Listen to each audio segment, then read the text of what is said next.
네, 민심은 데이터에 있다. 숫자로 보는 민심, 여론 오락관 몇 대 몇 시작하도록 합니다. 오늘도 이은영 휴먼앤데이터 소장님과 배종찬 인사이트K 연구소장님 나와 계십니다. 어서 오세요. 네, 안녕하세요. 안녕하십니까. 자, 속보. 오늘 속보는 이거죠. 자, 오늘 대통령직 인수위 활동이 마무리되고요. 오후에 안철수 인수위원장이 바로 이어서 직을 내려놓고 분당갑 보궐선거 출마를 선언할 것이다. 네. 이런 뉴스가 쫙 나왔는데 민주당이 먼저 네. 인천 계양 을에 이재명 상임 고문을 공천했습니다. 전략 공천한 거죠. 예. 네. 지방선거의 성격이 달라집니까? 그렇습니다. 전쟁이죠. 전쟁이에요. 전쟁이죠. 이제는 전쟁인 듯 전쟁 아닌 듯 전쟁인 그랬었는데 네. 이제는 그냥 전쟁이에요. 전면전이에요. 왜냐하면 대선 안 끝났고 이렇게 되면 예. 계속 되는 거죠. 그러니까 대선 후보들이 다 등장하는 거잖아요. 그렇죠. 안철수, 이재명, 윤석열 당선인이 이제 대통령으로 거기다가 5월 10일. 김동연. 그러니까요. 네. 그러니까 대선 의견이죠. 대의예요. 유승민 꺾고 김은혜. 네, 네. 사실 이게 이제 전쟁을 하려고 했던 건 아니고 네네. 참 공교롭게 대선 주자들이 다 원외였어요. 그러다 네. 보니까 이 대선이 끝나고 나서 자기들의 이제 활동 범위를 잡는 과정에서 부득이하게 나올 수밖에 없었다. 차기를 준비해야 그렇습니다. 되고. 네, 그리고 더군다나 지금 이재명 고문 같은 경우는 지금 총괄 선대위원장까지 맡았거든요. 네. 그래서 이제 지금 우리 배 소장님이 지적하신 것처럼 전쟁이 그냥 돼버린 선거가 된 거죠. 그렇죠. 전쟁이 왜냐하면 돼버렸다. 지금 보궐선거뿐만이 아니라 6월 1일입니다. 이제 얼마 안 남았어요. 네네. 보궐선거 끝나고 나면 또 이재명 고문의 경우에는 보궐선거 결과가 어떻게 나올지 모르겠는데 대체로 경쟁력이 좀 있다 이렇게 보는 예. 겁니다. 현재 예. 판세에 예. 그냥 분석 차원에서요. 그러면 원내에 입성하게 된다면 8월 전당대회 또 나가겠죠. 그렇죠. 당권 도전. 그렇죠. 8월 전당대회 안 나갈 수가 없을 거예요. 왜냐하면 그게 이른바 문재인 코스 아니에요? 뭐 그렇다고 보죠. 그렇죠. 문코라 그러죠. 문코. 그런데 항상 줄임말로. 그렇게 되면은 국회 최대 다수당의 당 대표는 이재명, 대통령은 윤석열.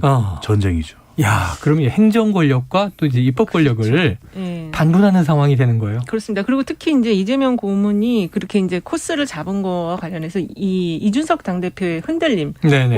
원외 당대표가 상당히 많이 흔들리고 주목을 못 받는다. 네. 이것도 굉장히 좀 중요한 요인이 됐었을 것 같아요. 자, 궁금한 거 하나 여쭤볼게요. 네. 네. 자, 이재명 고문 짐을 그냥 한꺼번에 끌어안았습니다. 예. 저는 궁금한 게 개항을 해서 만약 경쟁력이 있어서 배지를 달고 원내 진입에 성공한다 하더라도 네.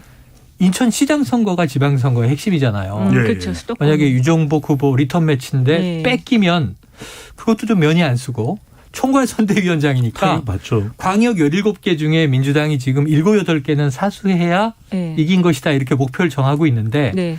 만약에 본인 당선되고 지방선거 패하면 그 책임론은 어떻게 될까요? 일단은 지금 인천 계양 같은 경우가 이제 워낙 그 인천에선 호남세가 가장 강한 그곳이 두 곳인데 부평구와 계양구거든요. 그래서 본인 당선은 제가 볼 때는 크게 어렵지 않다. 네네. 그리고 이제 지금 말씀하신 전국 선거에서의 어떤 그 책임 그 부분도 사실 이제 수도권을 중심으로 인천을 얘기하셨지만 실제로 이번 선거에 지방선거에서 판세 승리의 그 기준이 저는 충청권과 강원도라고 보고 있거든요. 그래요? 네, 그렇습니다. 그래서 그 충청권이 이제 광역이 4개고 강원이 하나인데 이 5개를 만약에 민주당이 선방을 하거나 좀 가져올 수 있으면 그래서 반반 구도 7대8 요 정도의 결과가 나오면 민주당은 선방하고 진 것이 아닌 선거가 되는 거예요. 네. 그런데 좀 이제 줄어들긴 하지만 2018년에 워낙 그렇죠. 많이 가져왔으니까. 줄어들지만 그래도 절반 이상 8개를 갖게 되면은 네. 크게 졌다, 패했다, 대패했다 이런 평가는 안 받을 거고 최근에 나온 여론조사 보면은 충남도지사 거기가 이제 천안에서 원래 천안 출신의 국회의원이었는데 도지사가 됐잖아요. 네. 상당히 좀 지지율이 좋게 나오고 있는 편이고 강원도도 지금 현재는 뭐 그 김진태 후보가 앞서가고는 있지만 아직 그 워밍업 단계예요. 이광재 후보가. 그래서 본격적으로 이제 시작이 되면 충분히 박빙의 승부가 될 수 있다. 이렇게 보고 있어요. 보통 수도권 격전 얘기 많이 했는데 지금 이 소장님은 충청 강원 눈여겨봐라. 네. 자, 이건 이렇게 봐야 돼요. YS와 DJ 길을 간다고 봐야 돼요. 문코의 길보다는 지금 당장은. 무슨 이야기냐. 계양을에 상당히 유력하다 볼 거예요. 스스로도. 예. 그러면 계양 지역구에 있겠어요? 대부분의 시간을 경기도에 칠 그다음에 인천 3, 7-3으로 가겠죠. 왜? 경기도가 인천 무조건 이기게 돼요. 경기도 인천 치잖아요. 그럼 패배예요. 네. 그럼 패배예요. 여기는 격전진 수도권이다. 충청 강원 지금 이재명 고문에게 중요하잖아요. 경기도 지면요. 이재명 고문뿐만 아니라 민주당이 다 진 거예요. 경기도 그렇게 중요합니다. 아니 그렇게 볼 거기 때문에 아마 이 범위를 더 확장할 겁니다. 민주당은 분명히. 그래서 수도권 기본 놓고 그렇죠. 그래서 조금만 더 추가 설명을 드리면 저는 이재명 고문은 지역구는 개항이지만 출마하겠지만 사실상의 대부분의 화력은 경기도와 인천에 집중할 수밖에 없다. 왜 그러냐면 여기서 경기도와 인천을 놓친다? 전당대회 나가기도 힘들어져요. 선거 패배의 책임을 지라. 그러면 다음 대선도 까딱까딱해지는 거예요. 그래서 무조건 하고 경기도와 인천을 이재명 고문은 이기려 들 겁니다. 그래서 본인의 모든 에너지를 여기다 집중을 할 거예요. 알겠습니다. 이해가 됐고요. 네. 충분히 그런 구도가 이제 오늘부터 만들어지는구나. 네. 그런데 아주 비슷한 데칼코마니가 만약에 이제 오늘 저녁에 안철수 이제 전 위원장이 되고 분당갑 도전합니다. 선언하게 되면 이게 분당갑에서 혹시 맞대결 아니야 그랬는데 그건 피해 갔지만 그렇죠. 김병관 지금 이제 후보와 싸워야 되는 상황이 됐는데 경기지사도 안철수 위원장이 만들어내야 되는 상황 아닌가요? 그럴 수 있는데 사실은 이제 경기도는 기본적으로 지난 대선 때도 5.3%포인트 이재명 후보가 앞섰던 이겼던 지역이어서 이제 그것보다는 좀 거기도 아마 좀 넓힐 거예요. 범위를. 지금 수도권으로 안 좁히고 범위를 넓힐 거고 그리고 이제 지금 분당갑 같은 경우는 지난 총선 때 김병관 후보가 49.34, 김은혜 후보가 50.06%를 받아서 간발의 차이를 졌거든요. 그래서 아마 이번에 다시 다시 나오는데 김병관 위원이 근데 안철수 후보가 조금 더 유리하기는 하지만 그래도 알 수가 없습니다. 이게 보궐인 선거기 때문에 그래서 조직세가 강한 김병관 후보도 아주 박빙으로 또 근접하게 결과를 만들 수 있다. 김병관 후보는 그 지역 당협위원장이고 당협위원장이니까. 그리고 안철수 후보는 지금 노원병인데 갑자기 일로 옮기는 거죠. 그런 게. 근데 여기는요. 대선 때도 차이가 많이 났어요. 윤석열 당선인이 성남 전체적으로 그렇고 특히 이제 이 지역구인 분당갑은 거의 두 자릿수 이상 차이가 났을 거예요. 그래서 후보가 이제 이겼다. 그렇죠. 그래서 여기는 상당히 보수 성향이 다시 강해진 곳이기 때문에 이재명 고문이 여기 나갈 수가 없겠죠. 나가서 패배를 하는 순간 사실 정치 생명이 끊어질 수도 있어요. 그러니까 여기는 못 나가는 것이고 안철수 위원장과 이재명 고문은 데칼코마니가 아닙니다. 왜냐하면 전혀 입장이 달라요. 그러니까 그래요? 안철수 위원장은 나가서 여기만 이기면 돼요. 설사 경기도를 진다고 하더라도 김은혜 후보가 만약 진다고 하더라도 여기 윤심이 좀 약했어. 이렇게 하면 되는 거예요. 그런데 이재명 고문은 다른 쪽에 이 탓을 할 곳이 없어요. 왜냐하면 이 고문이 나왔는데 이 고문이 이번에 보궐선거 나왔는데 인천이긴 해도 경기도 영향력이 막강할 텐데 왜 그랬을까? 만약에 그렇기 때문에 이준석 대표가 안철수 위원장한테 총괄선대위원장 맡기면 그건 이준석 대표가 총괄선대위원장을 해야죠. 절대 안 맡길 것 같은데. 절대 안 맡겨요. 네. 알겠습니다. 데칼코마니 아니다. 네, 지금 그런데 이제 느낌은 뭐냐 하면 지금 인천 하니까 이제 박남춘 후보 사수해야 되고 이재명 후보 개항을 이 송영길 전 대표 자리를 이어받는 거란 말이에요. 런닝메이트 개념인 것 같고 지금 경기는 김은혜 후보와 그럼 안철수 분당갑에 만약 이제 나가게 되면 이것도 런닝메이트 개념 아니냐 궁금해서 여쭤본 건데 좀 양상은 다르다. 좀 달라요. 책임의 무게가 다르다. 그렇습니다. 자 여기서 배 소장님께 여쭤볼게요. 그럼 경기지사 후보 사실 지방선거가 메인이고 보궐선거는 7개 지역이 많이 발생해서 미니 총선이다 그랬는데 오늘 분위기를 보니까 미니 대선이다. 대선이에요. 자 경기지사 후보 이 김동연 대 김은혜 현재 여론 어떻습니까? 팽팽할 것 같은데 팽팽하지 않은 조사 결과가 됐습니다. 바로 그 결과를 소개를 해드립니다. 리얼미터가 MBN 의뢰로 2일 3일 경기도민 대상 실시한 것이고 오늘 소개해드리는 모든 조사 결과는 중앙선거여론조사 심의위원회 홈페이지에서 확인 가능합니다. 김동연 47.9%, 김은혜 38.8%. 격차가 좀 있네요. 김 후보가 뭐 거의 한 10% 가까이라고 말씀드려도 될 건데 정확하게는 9.1%포인트 오차 범위 밖으로 앞서는 결과인데요. 저는 이렇게 나오는 이유가 최근에 뭐 인사 논란도 좀 영향을 줬을 때 왜냐하면 윤석열 당선이랑 다 밀착이 돼 있잖아요. 김은혜 후보가. 윤심 얘기 많이 그리고 했으니까. 김동연 후보 쪽에 경쟁력이 확보되는 것처럼 명효, 이재명 효과, 명효. 아유, 이재명 효과 이걸 또 명효로 줄이십니까? 근데 지금 3시간 전에 시사저널이 조원 CNI에 의뢰해서 5월 2일, 3일 경기도민 800명 조사한 게 있어요. 네, 3시간 전에 발표. 네, 아주 따끈따끈한 네네. 건데 김동연 후보가 47.5%, 김은혜 후보가 44.8%로 2.7%포인트 격차가 나오고 있어요. 박빙도 있고. 예, 그렇습니다. 그래서 지금 경기도가 왜 이렇게 그 격차가 있는 거랑 좁은 거랑 나오냐면 경기도 자체가 이 샘플이 경기 남북이 좀 다르고 샘플링하는 게 지금 800샘플을 하기 때문에 이게 이제 묶어가지고 권역으로 샘플링을 하는데 거기서 조금 편차가 나올 수가 전국에서 있다. 인구도 많고 경기도 인구도 많고요. 심지어는 뭐 경기 북도와 경기 남도로 나눠야 되는 거 아니냐는 얘기도 분도 얘기도 있고. 근데 최근에 지금 이제 배 소장님 이야기처럼 김동연 후보가 좀 앞선 흐름을 보이는 거는 지금 김동연 후보는 김은혜 후보 패싱 전략을 쓰고 있어요. 그래서 내 상대는 윤석열이다. 이걸 계속 메시지를 내고 있거든요. 그래서 경기도에서는 이제 그러니까는 도지사 선거가 아니고 약간 미니 대선급의 중앙선거 비슷한 흐름으로 만들어서 지금 이런 결과가 나오지 않았나 그렇게 좀 보여져요. 이게 참 묘합니다. 여러 윤명 대리전이죠. 네, 그렇죠. 윤명 대리전이다. 네. 이번엔 또 아예 명의 참전을 합니다. 네. 자, 이 분당갑, 저 보궐선거 조금 전에 얘기했지만 김병관 전 의원이 이제 공천됐으니까 지금 이건 또 재밌는 게 대선 주자급 대결은 아니지만 벤처기업인데 벤처기업인이에요. 지금 벌써 막 호사가들은 누가 더 재산이 많냐 이거 비교하고 그러는데 웹젠 안랩이 지금 분당갑에 있다는 거잖아요. 네. 웹젠도 거기 있을걸요? 웹젠도 거기 있어요? 판교에 있는 걸로 알고 있는데. 그럼 같은 지역권에 있네요. 네.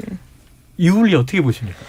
그래서 제가 아까 조직세가 중요하다고 말씀을 드렸는데 조직은 얘기했고. 예. 그리고 근데 이제 인지도 면에서 아마 이제 이게 보궐선거니까 국회의원 선거니까 이제 인지도 굉장히 중요할 거로 보는데 지역에서의 인지도. 지역 인지도. 네, 저는 김병관 후보가 더 좀 많이 알려지지 김병관 않았을까. 후보도 이게 무명이 아니란 말이에요. 아니고요. 정치인 출신만도 그렇습니다. 아니고. 그리고 이제 김병관 후보는 긍부정 이미지를 볼 때 약간 중립적인 부정 이미지가 많지가 않은 반면에 안철수 후보 같은 경우는 부정 이미지가 좀 상당히 많잖아요. 그 호불호가 있고. 호불호가 있고 그래서 어떻게 보면 이게 정치 이번에 여기서 만약에 지면 정치가 이제 거의 뭐 마지막 도전 같이 돼버릴 수도 있기 때문에 그래서 저는 두 후보 막상막하 초박빙 될 것 같다. 초박빙이 될 것 같다.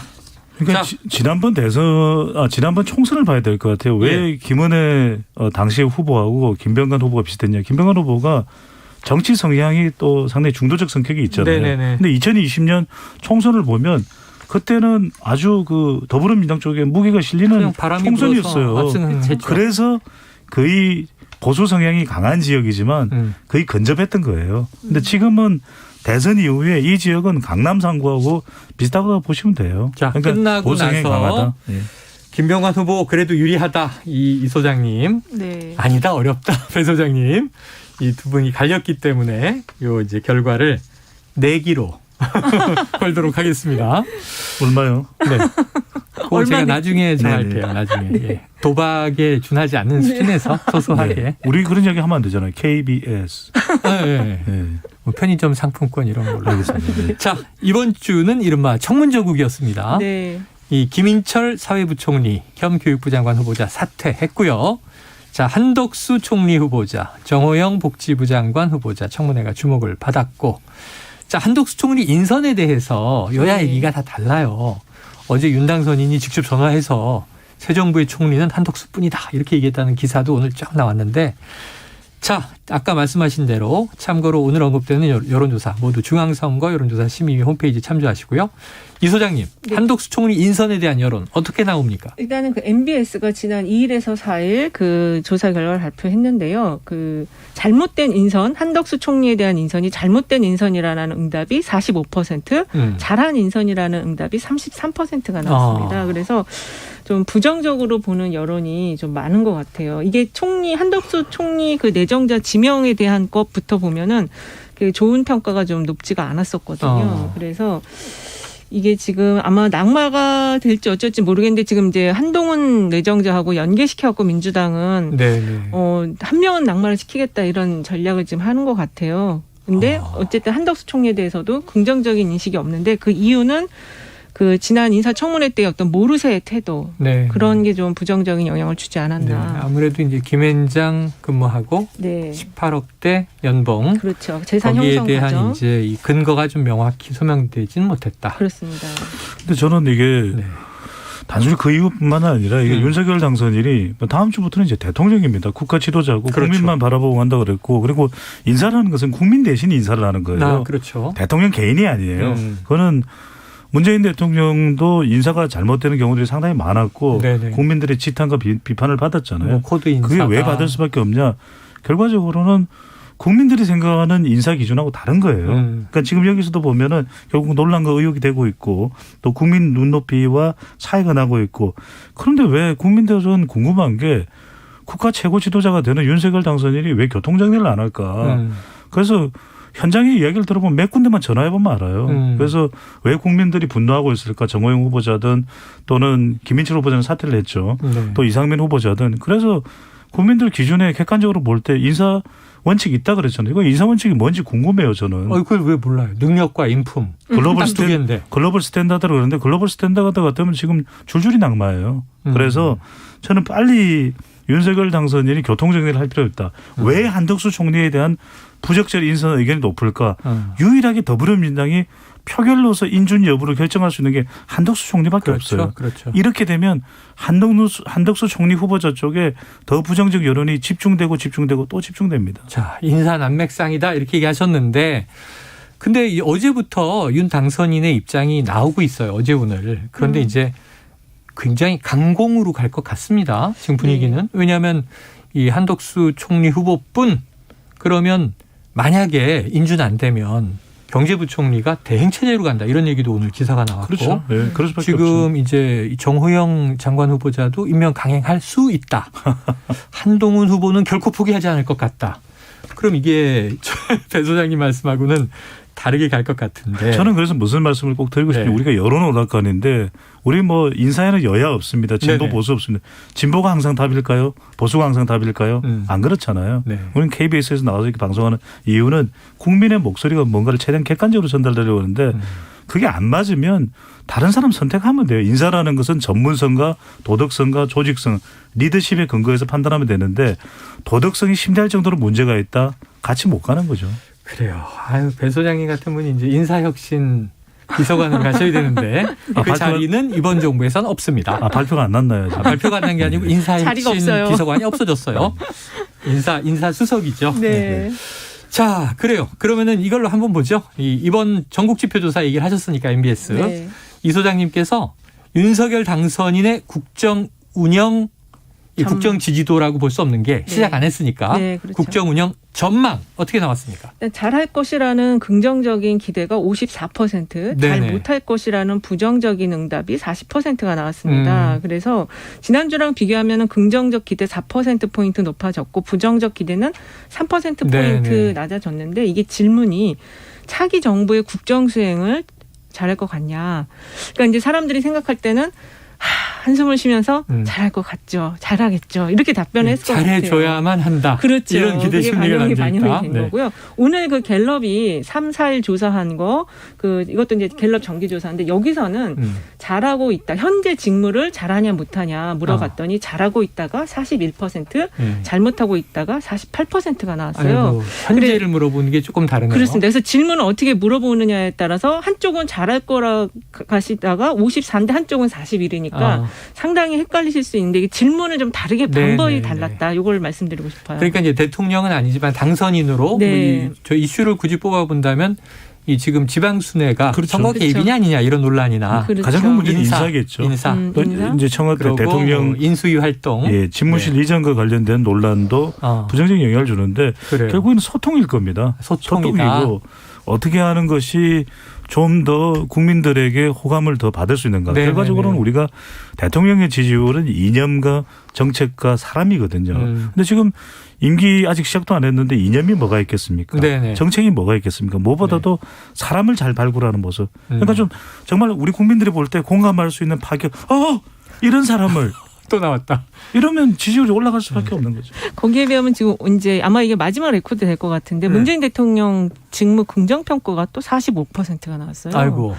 그래서 지금 아마 문재인 대통령은 마지막 지지율 이게 한 45나 46 이 정도 나오는 수준으로. 그러면 정말 레임덕 없는 최초의 대통령이죠. 그렇습니다. 아마 이게 진짜 최초로 이렇게 높은 숫자고요. 앞으로도 없지 않을까 이런 생각이 듭니다. 그런데 여야의 지금 갈등은 뭐 최고조로 달해 있습니다. 아직 대선이 있죠. 진행 중이에요. 대선이 진행 중이다. 저는 이 부분도 짧게만 좀 말씀드리고 싶습니다. 왜냐하면은 문재인 대통령도 저는 뭐 좋은 평가를 다 공과가 있는 거니까요.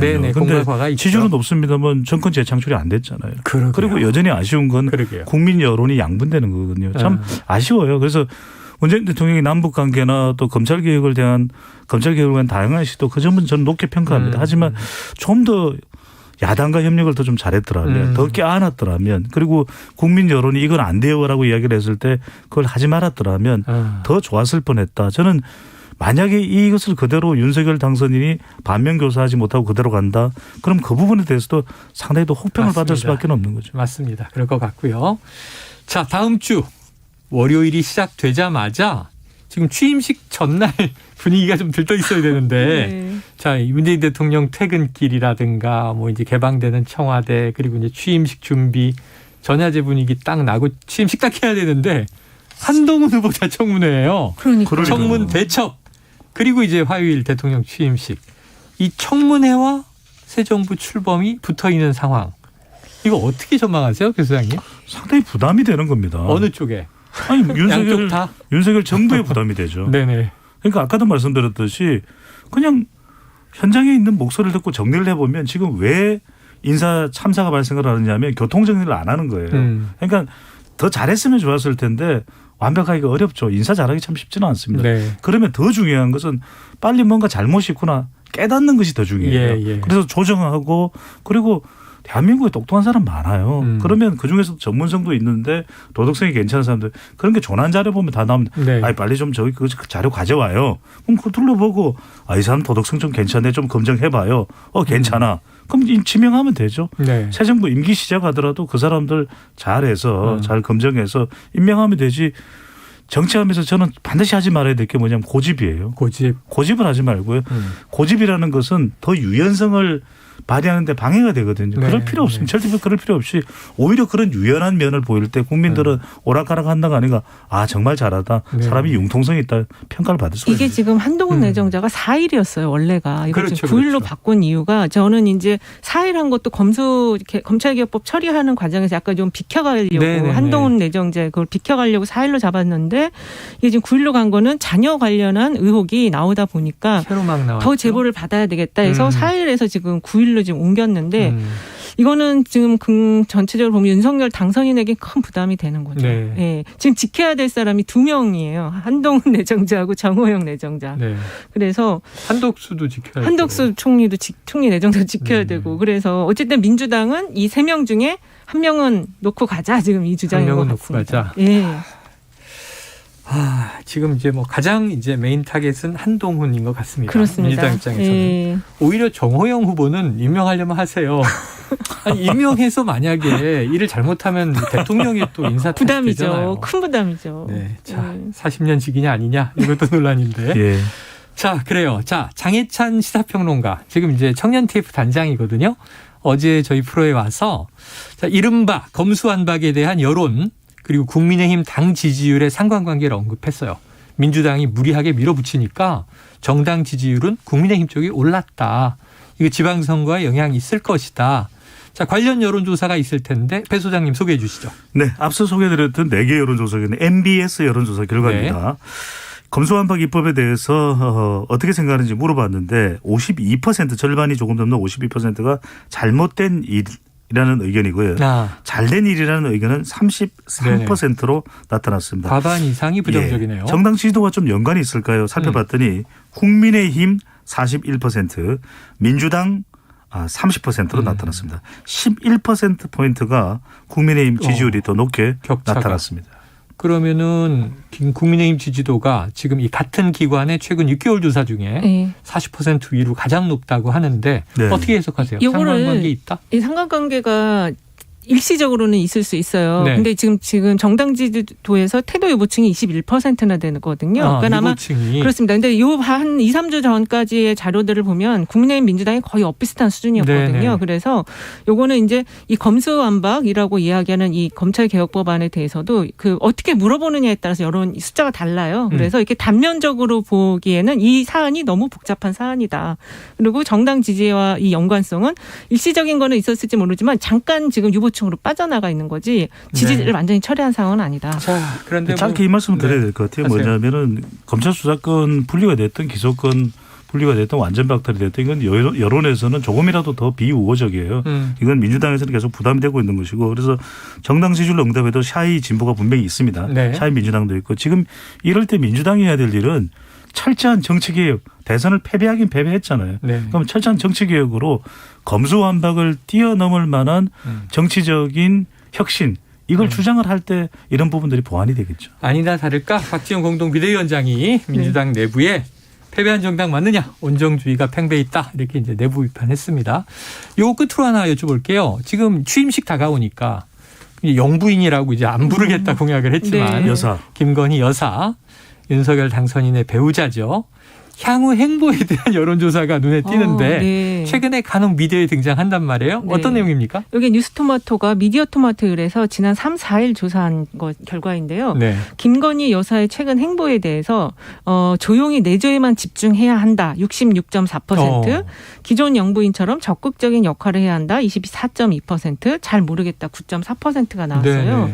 이건 좀 압도적이네요. 그렇습니다. 그래서 이게 뭐 조용히 내조에만 집중해야 되냐 이렇게 물어보면 무조건 높겠죠.